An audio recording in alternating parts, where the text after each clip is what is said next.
Bismillah ar-Rahman ar-Rahim. In this day and age, people have commitment problems.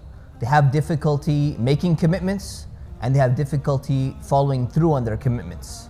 And there's a verse in the Quran that specifically can help guide us with respect to the type of commitments that we make and make sure that we fulfill them.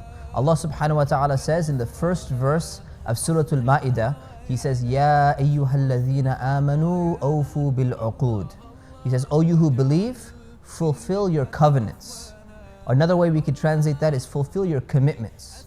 That whenever you make a commitment to do something, whenever you make a contract with someone, whenever you promise to do something with someone else, you make sure you do that. You make sure that when you agree to do something with someone, you fulfill that. You make sure that when you're going to tell someone, I'll be there at 8 p.m., that means that you're going to be there at 8 p.m., not at 8:05, not at 8:10. You try your best to make it on time. And this is something that a lot of people struggle with because they tend to overcommit themselves.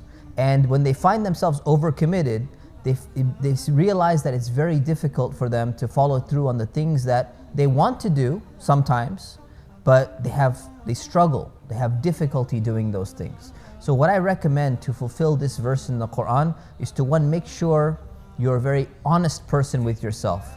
Don't make a commitment unless you know you can actually be serious about it and you could try your absolute best to fulfill that commitment. And number two, if you're going to make a commitment, make sure you write it down, because it's not something that you should take lightly.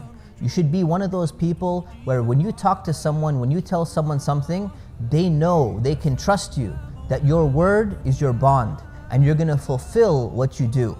And if you find that the people around you don't consider you to be a reliable person, then you should look back at this verse, the first verse of Surah Al-Ma'idah, and think about, how can I be one of those people who fulfills and follows through on all the contracts, all the covenants, all the agreements, all the promises that I make with other people, and ask them for their forgiveness. And if you want to make a change in your life, go and tell them and say, I'm trying to be a different person. You know, people have asked me, what do I do if I want to change, but I've broken so many of my agreements, my covenants in the past? Go and apologize to the people and tell them, I'm going to work and now try to make the intention to be a better person, to be a different person, and please help me through this struggle and be patient with me through this as well. And inshallah, if you do that, Allah will reward you and you will find that you will become closer to Allah and you'll be able to fulfill this verse in your life. Assalamu alaikum wa rahmatullah.